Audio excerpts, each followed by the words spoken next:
All right. Welcome to Shoes Off Talk.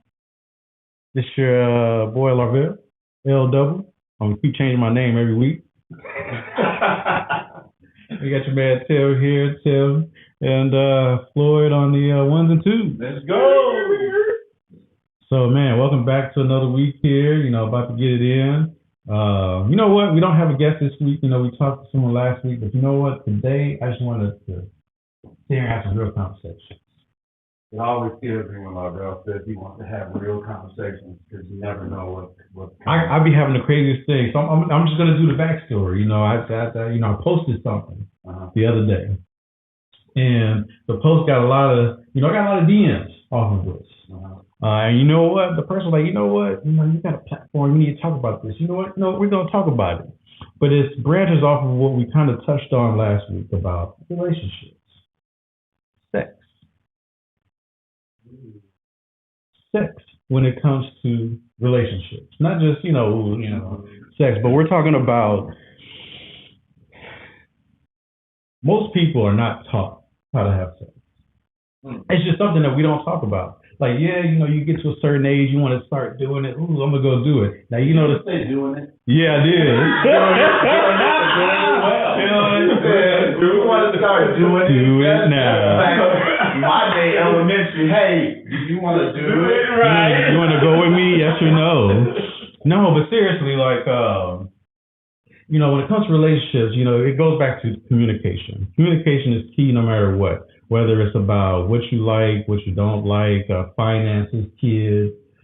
But we don't talk about sex and what each person, male or female, likes, don't like. Are we just doing it to be doing it? Are we doing it because this is what we know how to do? But are we doing it to please our significant other? It's just all I want to expound on right here because I was like, you know what? No, you're right. Because most people aren't taught how to have sex. Like, why? You know what? It's like that's like if my daughter or son came up to me and be like, Dad, man, I want to have a conversation with you. Yeah, go ahead, son or daughter. So I was having sex the other day, right? Like, well, first off, hold on. The whole world don't stop. But we need to have these conversations. But I think it's it's been a taboo conversation in society for a lot of years. It's almost like when you talk about using condoms, and most people kind of shy away from that conversation because they don't know if they're condoning sex by bringing it up. So contraceptives. Do you have the conversation about contraceptives, knowing that it can make them curious, or do you have the conversation because once your kids leave the house, you have no idea what they're doing? Yeah. So worst case scenario, you want them to at least be educated about it to where they know that that's an option. The whole sex conversation, it just there's I think it's different levels of sex conversation. Like you have that parent to child conversation about sex. Then as your child gets older, there's that adult connection when it comes to sex. And I think when you have the adult conversation about sex, you take the recreation part of it out. And you start talking more mental and emotional aspects of sex. And I think that's where the lines get blurred, is because people intertwine sex with the recreational part of it and the emotional part of it and the mental part of it. Because my thing is, do you really know what your girl likes when it comes to sex? Like when you get down there doing whatever you're doing, does she really like that? Vice versa. When she is doing it with you, do you like what she is doing or not doing? That's my thing. And like I said, I don't think I've ever really talked about this. Well, that's like, we men don't really talk about that. We don't really, what I mean by talk about it, we don't really take that time out to say, okay, you know what, let me sit back and let me talk about this, before I actually do it. Because most men feel like they already know what they're doing. That's it. That's it. Right. That's the key. And then to have that conversation with the person you're actually having sex with kind of makes you feel like Well, the man already has an achievement that's about him anyway, to where he feels like he's supposed to know everything. And this is gonna lead into another segment for later on down the road. That's why you have mental illness, is because guys don't know how to release, when it comes to that mental, emotional aspect of it. But it's like what you said earlier, it's the comfortability, with that person. Like if you're having casual sex with somebody, it's kind of hard for you to be like, you know what do you like? You know, does that feel good? Tell me what you're not gonna have in-depth conversations about it. It's more of like, I'm gonna get in there, do my thing, and then maybe, hopefully, the conversation she has with her girls or he has with his guy is like, damn. See, most guys, they go in thinking, I need to beat it up, right? It's a beat it up mentality, but why is that though? Why is it a beat up mentality? Because we're hunters. men. We're natural hunters. Right. And the object of a hunter is to defeat your prey. Yeah. Right. And how we think and how we're wired is defeat means that I need to make it to where you can't walk, or, you know, or Try to put I'm you in a gonna make wheelchair. you have that conversation with your friend that, hey, he beat it. He beat it. Yeah, but 9 times out of 10, it's all you're doing is beating it. You're not gonna get that what is it called, that referral business from it.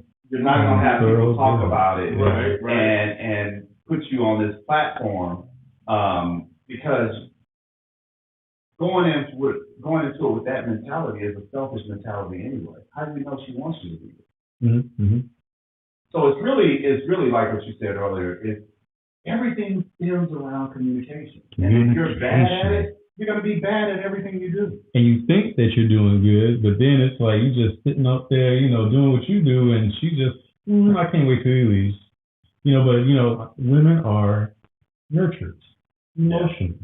You know, so like even just to say, hey, I want to have sex, it's not like they're physical. You know, they have to be mentally stimulated. Well, women, you know, you have some women out there that claim that they can not be emotionally attached to someone. They can separate the two, sex and the emotion. And that rarely ever works. They can lie to you, but they can't lie to themselves, because that's the thing about women. They are nurturers. So it's just common. It's for them to get emotionally attached during sex. I'm somebody that I get to a degree emotionally attached to somebody, because I'm a control freak when it comes to me.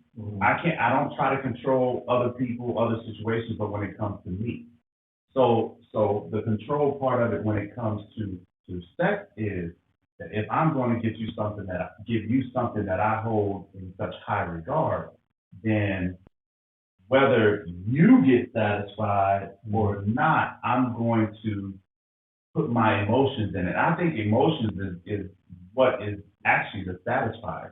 Because you know when somebody's passionate and emotional about something, you can tell. And that's the attraction part of it, is that, you know, and that's the natural part of it, is when someone's emotions and pride and all of that comes through, you can be like, okay, they, you know, and the outcome usually is something good. I've always been the type to, you know, let me know. I'd rather you let me know what you like. So after you've done, you like, okay, now how was that? Not so much like that. But you know how like you're talking or flirting, you know, this is the time you should, you know, be learning what it is they like and don't like. You know, you can even do it as a game, like, yeah, Greg, you know, I'm gonna do this to you, you know, or maybe we need to try this, or you know what? We need to have microphones in the room when Lardell is about to. Like, I want to hear how this all. Because I keep a Kama Sutra book, okay? Like I have a Kama Sutra book, and my thing is I like to try different positions, you know, because there's only so many missionary, doggy, you know, whatever side. There's only so much you can do with those. And my thing is, it's so much in the Kama Sutra book, so many moves. This is what I'm talking about, like when exploring. Now, are you exploring with someone that you just casually met? Or do you say the Kama Sutra moves for that relationship? That's another question. It's like, what's too much? Mm-hmm. Do you just put it all out there from the jump, or do you pick out one or two moves and be like, these are my go-to? I'm gonna tell you what they'll do.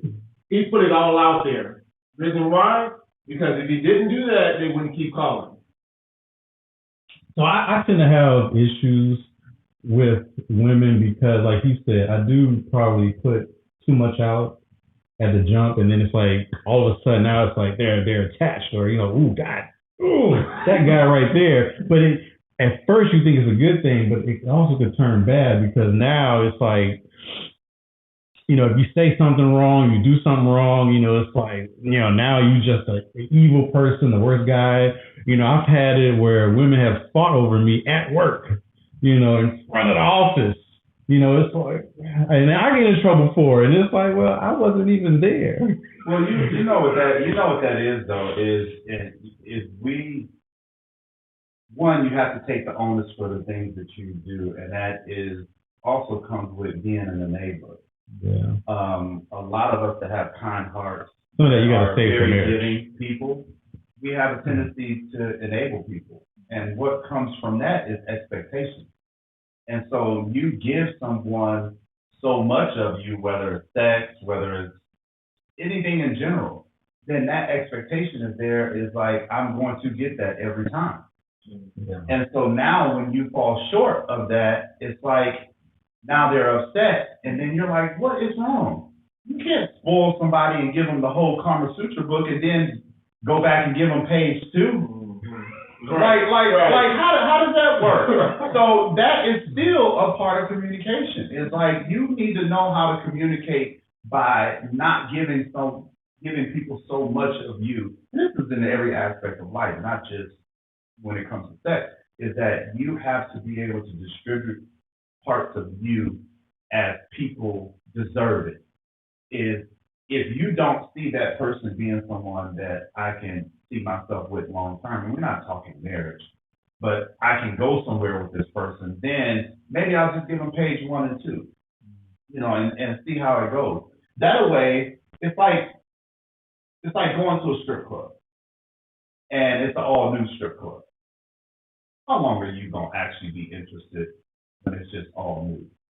There's nothing left to the expectation. Like, I see everything. Right. What? I see everything. I personally hate going to a strip club. I use that as an example, but it's a bad example because I never go. I've been kicked out of strip clubs. Sir, you're not drinking, and you're really not tipping. Dollar tips, I've been kicked out. So that's actually another thing. Yeah. But anyway, we'll talk about that later. And it's just like what I talk about with time. Is like, we give away so much of ourselves and things that aren't of real value. And then the thing that is the most valuable, we give that away like it's not anything, and that's our time. And so that goes along with sex. It's like, if you want to create stalkers, give them from the beginning of the Kama Sutra book to the end of it. I mean, that's in essence what you're doing. You're becoming an enabler. See, my thing is how I think about the whole Kama Sutra and all that stuff like that. He just changed the whole name of the book. But look, my whole intake on that one is that I feel like something like that should be more of a spouse, someone that you, like you said, long term to a one person like that. And what we talked about earlier, bang, bang, bang is the ones that you just, that's it. You ain't trying to see no more or whatever the case may be. And that's normally how some men inquire that intake is, they'll see that person, they'll do the bang, and then that's that, and all that. So they haven't experienced that whole Kama Sutra. Reese, you have not read that book. My I'm gonna tell you, okay. My whole thing, Uh-oh. when it Shoes comes off. to, Shoes my whole thing is off. like this. He sat back in the Okay. seat. Now, I'm more of a, rose petal, candle and all that stuff like that, that whole romantic type of First stuff. couple days? No. Somebody I need you within to it. distinguish. We Well, talking about. I'm talking He's talking about about, marriage. I'm talking about, your long-term spouse. Exactly, That's, exactly, exactly. and, I'm talking about putting in the whole nine with it, with all that. Yeah. That whole romantic, soft music type of You stuff. should have to date. Yeah, you date, but you don't put all that stuff out. Mm. See, when you start to commit and start to get that long-term stuff going on, then that's when you start putting that out there. That's Not so how much at the beginning. No. See, but my thing is, again, I could be wrong, but it's like when you're not, okay, it's like the first time you have sex with someone, it's almost like a job interview. Because if you don't do it right the first time, they're not going to call you back. Well, that's not true. That's right, that's not. That's really not true, because that's only one aspect of the attraction. Mm-hmm. Because women naturally think that they can change men. That's true. Oh, my So they naturally think that they can God. change men, because if you have the physical features, a lot of them can't get past that. Like, that locks you in. Mm-hmm. And somewhere down the line, you can have some hiccups. The way you look kind of will give you a second or third opportunity. And if she is a communicator, and if she is that attracted to you, even if it's a physical attraction, she'll communicate that. Like, hey, babe, let's not do that. Let's try this. Let's do this. Or she may take control. And then you gotta, be open-minded as a man to relinquish that control and let her do what she do. No? No. My thing is, it goes back to, like you said, just communicate, just talk. Just talk to your That is the person. biggest key with life in general. Yeah. Communication, that's I would say the number one, anything we do. You can't have a business relationship, you can't have just a regular common relationship, you can't do anything without being a communicator. So I think if we had to sum this up, how we make life in general better, is become a better communicator. And I think we get so caught up in worrying about what people will think about how we communicate, whereas people don't realize when you communicate well, you put the onus on the other person. So now they can't come back and say, I didn't know. Yeah. And sometimes it's like this show, it's shoes off. Like it's unapologetic, but it's like that person that is just, we all know that person that just, they have no filter. Yeah. They tell you like it is. Right. And 9 times out of 10, that person is not usually accepted, because we live in a society where it's all about the fake and the fraud and the, just telling people what they want to hear. Those people aren't really accepted, but I would rather have somebody that is unapologetically forward, telling me like it really is, than to have somebody that just is there to feed my ego. Yes, man. Yes. And that happens a lot in the industry. No matter what, sports, entertainment, you always got a lot of yes men around you. And that's probably why I don't have a lot of people around me, because they don't want me around them, because I don't say yes. I'm not good at that either. I've been affiliated and associated and have friendship with some of the most high profile people when it comes to sports and entertainment. And I've never been that. And I think that is the level of respect that I've garnered from them, because I am like that. Not that I don't feel that I'm better than anybody else, it's just that I'm that confident in myself. Is that Right. honestly, as rash and as harsh as this may sound, I don't need anybody. I don't need anybody. I really feel like that. I don't need anybody. If I have you in my life, it's because I want you in my life. I don't need anybody. That's true. And I say this all the time when I speak to men and women. The most attractive thing about a man to a woman, or a woman to a man, is to make them feel like you don't need them for anything. Because 9 times out of 10, depending on who the person is, if they get any sense that you need them, it's just a matter of time before the chase is going to end. Yeah. Because now you're not, especially with men, because we're natural hunters, you're no longer a valuable prey for us because it's too easy. We naturally want stuff that we cannot readily get or have. You want that challenge. Exactly. And it's got to be a legit challenge. It can't be like, oh, here it is. Come get it. It's literally got to be, I need to feel like, I don't care how long we've been together, I need to feel like, okay, this person, anything that I bring to the table, she can bring that herself, and she doesn't need me. So for me to be here, it almost is like it's an honor. It's an honor. And that's when you hear people say, well, that man or woman can have anybody they want. And that's really true for But it ain't me. anybody, but insecurity doesn't make people feel like it. I feel like that was a good conversation, man. That was a great conversation. Remember, guys, if you have any conversations that you want us to talk about, anything, any subject matter that you want us to bring back up, just get in our DMs. And why does getting in our DMs sound so bad? You know, it's that new terminology, man. Slide into the DMs. Yeah, I just message us. Do not Got our DM phone me. number, shoot us a text message. Slide into the DMs. Like, I think society has made that such a bad phrase. Yeah. Like, hit me up in my DMs. Like, if you said that out in public, like, hey girl, hit me up in my DMs, people are like, ain't you married? Right? You know, I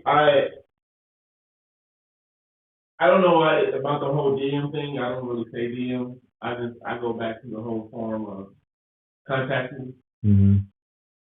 Hit me up. Yeah. Oh, call me. You know. That's one thing that we've done.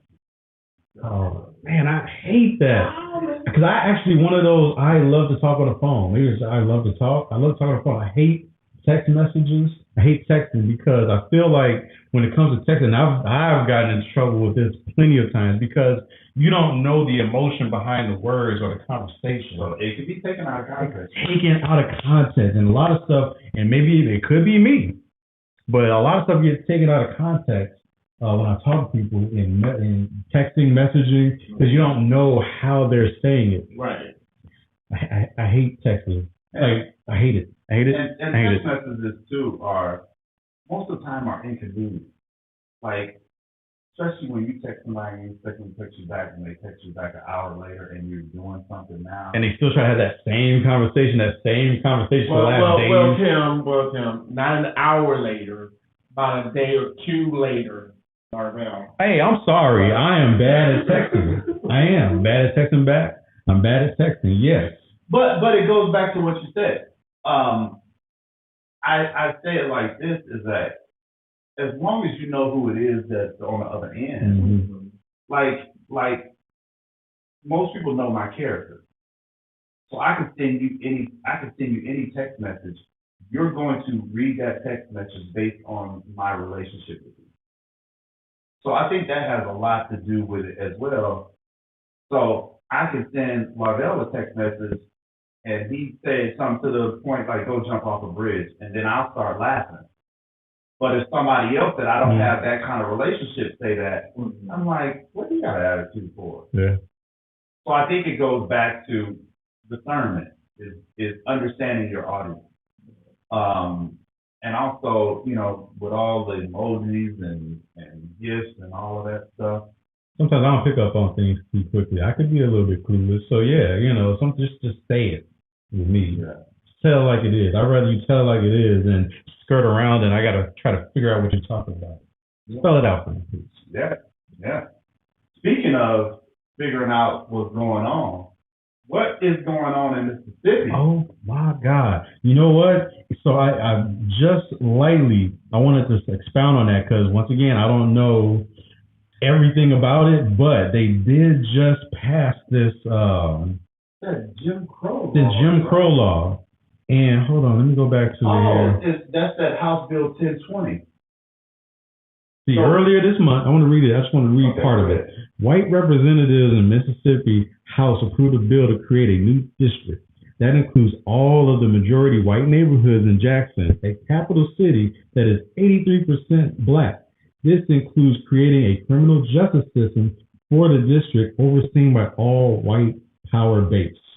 That's what it is. So basically, it's like they're, once again, it's like a new voter suppression, basically. They're trying to go to these bigger places where they know that African Americans or people of color live and try to take that voting right and privilege away. That's really what it is. And what's so crazy is they're going to these small cities where they know voting is not a priority for them anyway, is because in those smaller cities, you don't have, you know, the education, so to speak, that you would have in other areas about voting. Mm-hmm.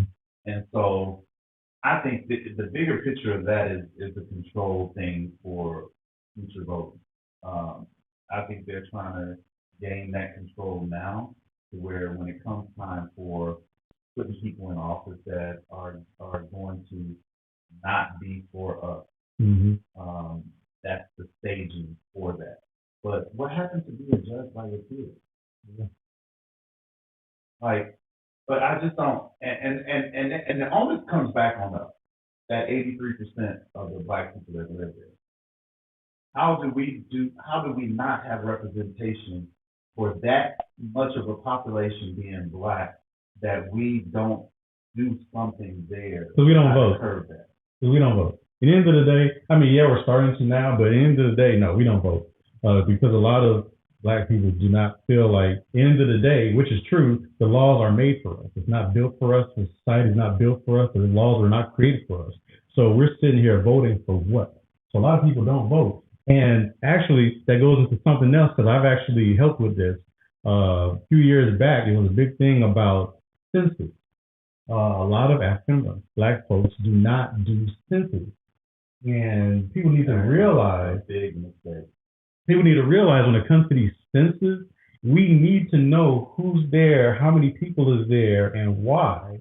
Because if you don't do these census, that's what Statistics aren't right. yeah, it's not right. So it's like you're wondering, well, where's the money at? How come our village, how come our city don't have all these funds? Well, did you do the census to know that you are there? Yeah. Because you can have like 5, 10 people in your house, and it's like, well, we didn't know all those people were there. We didn't know you lived there. Or the to switch that up is that if you live in a predominantly black city, and only 10% of the people are doing the census, then the majority of people that the census are going to be based on are those people that actually do did it. the census. And so now, like you said, when it comes to funding, they're actually not getting the right numbers because they have nothing to go by. They're not going to go individually to everybody's house and be like, hey, how many people live here? They're not going to do that. So it is very important for the census. And it's probably just as simple as, even when it comes to census and voting, just for you to have a voice, for you to be able to say, I don't agree with something, or I agree with something. If you have not used your voice to vote and to take part in the census, your voice is silent. You're just talking. You're just talking. So we definitely need to be more active. We're not asking people to become politicians or by any means, but, you know, educate yourself on the things that affect you. Mm-hmm. That's in essence what it is. That's in essence what it is. You know, just ask questions. There's people in the community that look like us that are educated about those things, but if you're not doing census and you're not reaching out to them physically asking the questions, they don't even know you're there. See, when it comes to census, you know, it always goes back to, oh, they're just trying to keep tabs on me, or they're trying to keep, you know, who's in my house, and. At the end of the day, they are. You know. Well, they're gonna do that anyway, with having the ability to tap into your phones, tap into your computers, and all these, you know, intricate security systems that we have in our homes, the cars that are all electric and all of this. They They know already, exactly where we are. They know exactly where you are at all times. At all times. You think this new technology is there to help you? No, that technology, Help buy my them. keys and all these different, buy my phone, what's the little tabs now that you can put in your suitcase in case you, no, that's not for you to track your suitcase. That's for them to track you. Yep. And we get so hyped with all this, and I'm guilty of it because I'm a little techie geek. You know, I love. We see. You love technology, yes. I love it. But God put this here for us. Take advantage, man. Yeah, man. Take advantage. Yeah, that is, this is crazy, man. The bill is the 1020 bill. And like you said, the white conservative Chief Justice of the Mississippi Supreme Court, how it's set up is they were handpicked, like you said, all the district supervisors, Mm-hmm. judges, prosecutors, In predominantly public black defenders. neighborhoods. That's crazy, man. At some point, we have to take a stand against this stuff. That's why, I always say this, like, our historical black leaders are turning over in their grave right now, is because I just feel like all the work and the progress that they've made with us, now we're sitting resting on our laurels and we feel like we don't have to do nothing. And it Yes, just goes quite. back to that comfortability. You're okay with being okay. As long as we are doing a little bit better than the person that looks like us, we're okay. I still want my Fort Anchor in the mirror. We come up with all the excuses in the world. Man, we are the race and the ethnicity that has been abused the longest and the most. Yet still, there's other races, other ethnicities that are reaping benefits, monetary benefits, financial benefits, land benefits, and we're still asking to be treated as our white counterparts are. 460 years. We are 460 years behind these white folks. When we finally got the freedom or the right to vote and everything, they have so many years of wealth built up already. We're still trying to catch up. Now, granted, I'm not trying to say that there's not rich, black folks. I'm not trying to say it all. I'm not trying to say that there isn't a bunch of rich black folks. But, overallness, we're still technically behind because we don't technically own anything. People are under the misconception that you own your home. You don't own your home at all. You don't own your home. You really don't. When you really start digging and diving into home ownership, it's all a facade. Just like banks aren't made for you to save your money. Banks aren't here for you to save your money. As soon as you put any big sum of money in, they are re-lending your money. That's why you can't go after you put money into a bank account and it's been sitting there for a little while. You can't go out, okay, I want to take all my money back. They're like, hold on, give us, we'll release this amount, and then, at a certain point, it's because they relent your money and they're earning the interest off your money. It's like, what we have to do if we really want to reach that wealth is we got to start investing in our community.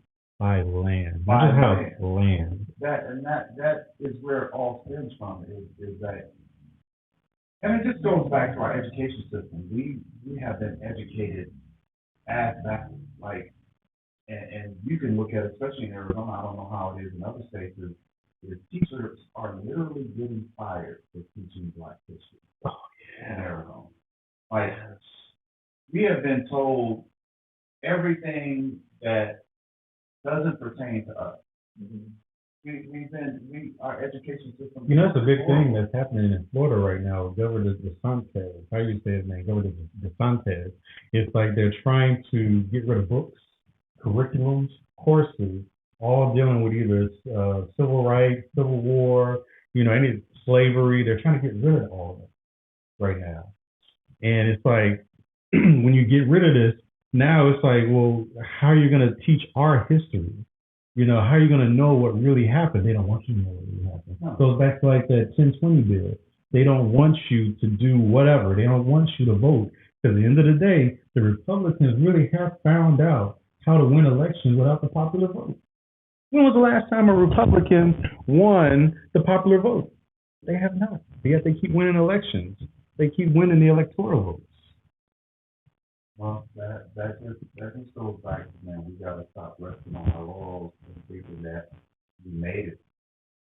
I say that this life that we live is, like I said, when I talk about our historically black leaders, is they weren't doing that stuff then. It was not for that time. They were setting the stage for the future. They knew, and a lot of our historically black leaders, when you hear them talking in their speeches, they said that I won't see this in my lifetime. Mm-hmm. They said that. And until we start getting back to that mentality that this isn't about you, like, I don't care how you feel about certain things. Look down that hall and look at them young ones. Go out in your black community and look at these kids, the ones that are coming up behind you.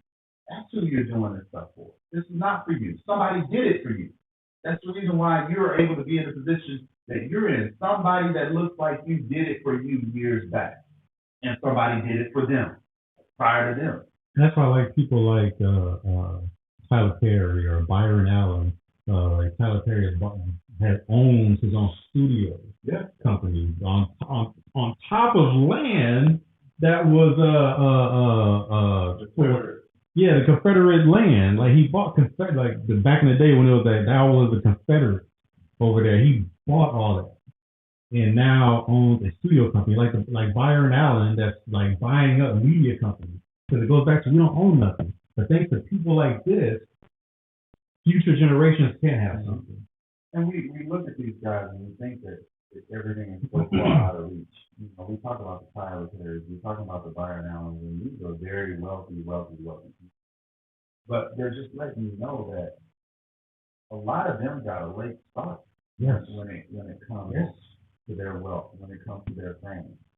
So the seed that they're planting now is that they're trying to get people to go out and do this like at an early age.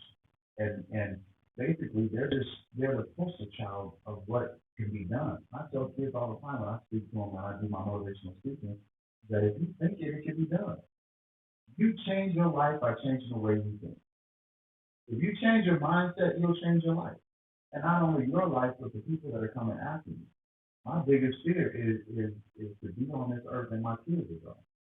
That's my biggest fear. So while I'm here, I'm gonna do whatever I can, and that's not, I going across on social media about, I guess one of the biggest topics now is do you give your kids everything that you don't have, or do you teach them the value of giving? And I think the latter is true, is because we all have a tendency at some point in our life, whether you initially do it or, whatever, is we want to give our kids things that we didn't have. But once again, it goes back to being an enabler. You enable your kids to don't teach them the value of it all. Right. Even if you have it, I don't mean that they can't work for it. Man, you know what else? While we're talking about this, do you know who owns majority of the farmland here in the United States? Bill Gates. He is buying up farmland.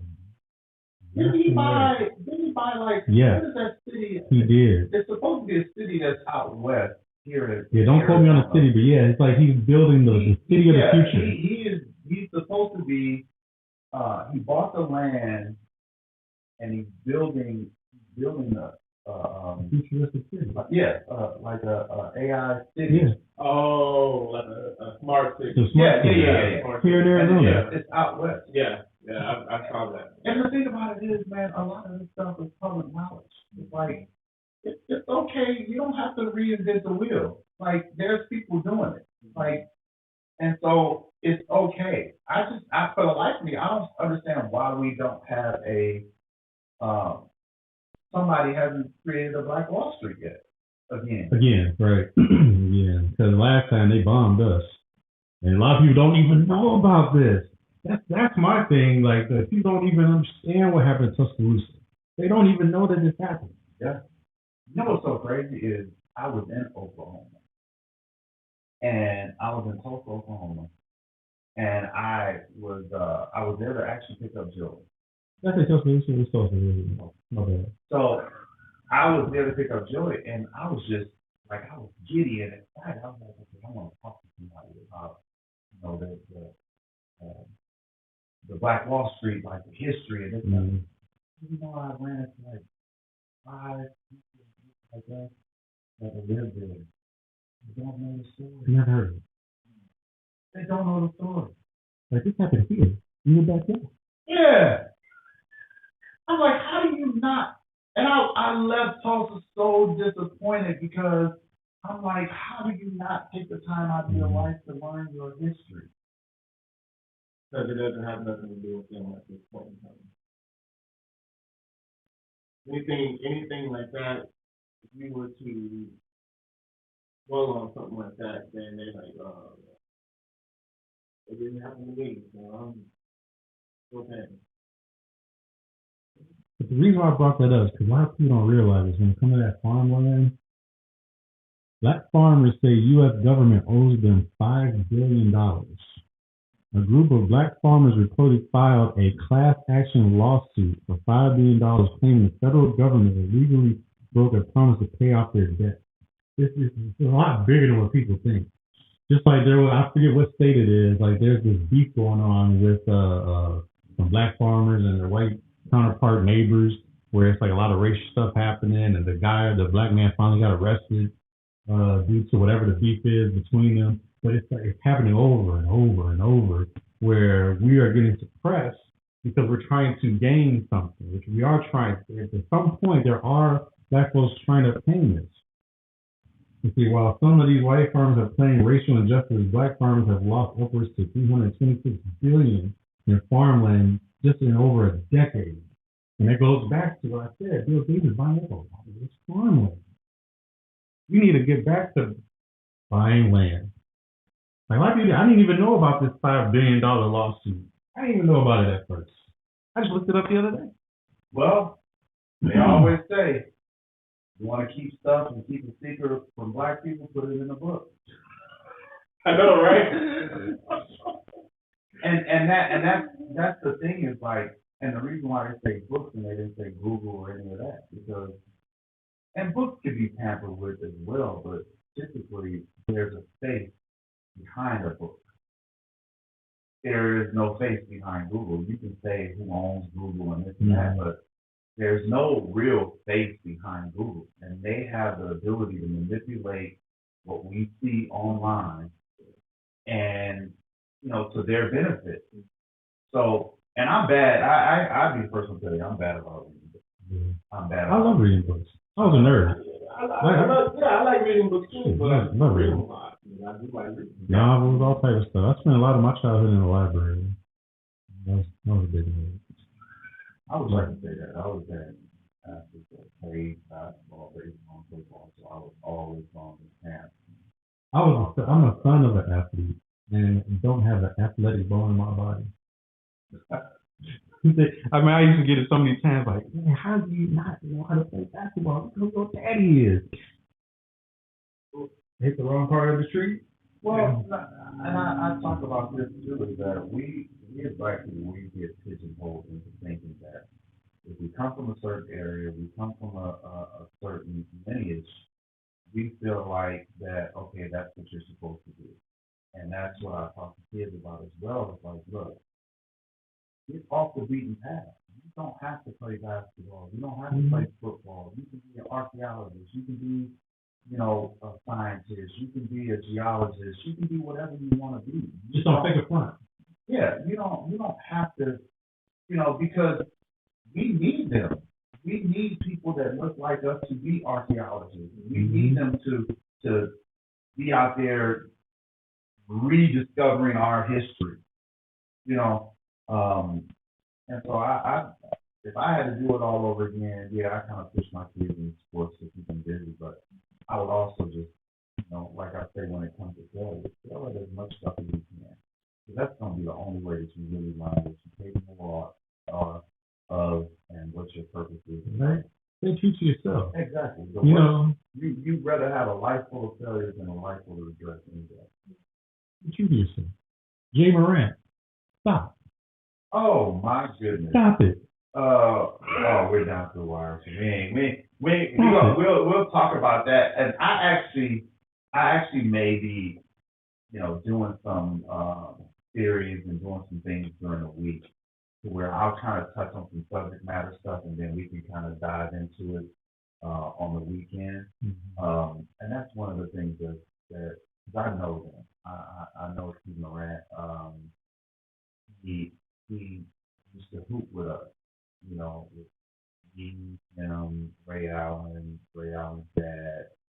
So I know them, and they come from a family, of grinders.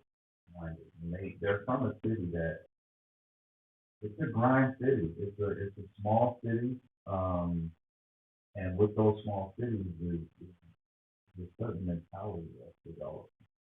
And if you don't have the right people around you, you come into them. You don't have the right space. You don't have the right support system around you. Then you will go left. He's gonna lose his endorsement. I just hope somebody, we mutually know people that pick up the phone, and I'm sure they probably already called him. Just put your arms around him. You don't need to beat the kid up about mistakes he's made. You just need to let him know, what he's at risk of doing. And like we talked about, the things that we do in life is that's you solely. There's other people that are either watching you or that are dependent on you for their future. And so you gotta take yourself out of the equation and understand that the things you do directly affect the people that you're supposed to do. So you gotta be mindful of that. And he's young. We all made mistakes when we were younger. And just that it's so important to have that system around you that are like we talked about earlier, that aren't afraid to tell you like it is. They, you're Ja Morant, but if I was around him, I would speak to him like he was that kid on the basketball court and not Ja Morant, the superstar.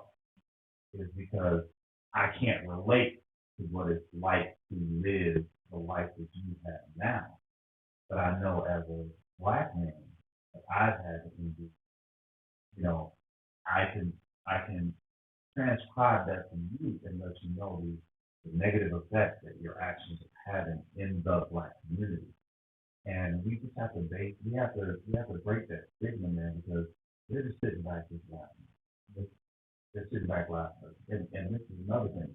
The kid from Georgia who they said had the arrest warrant, for the kid that got killed in the football player from Georgia that got killed in the car.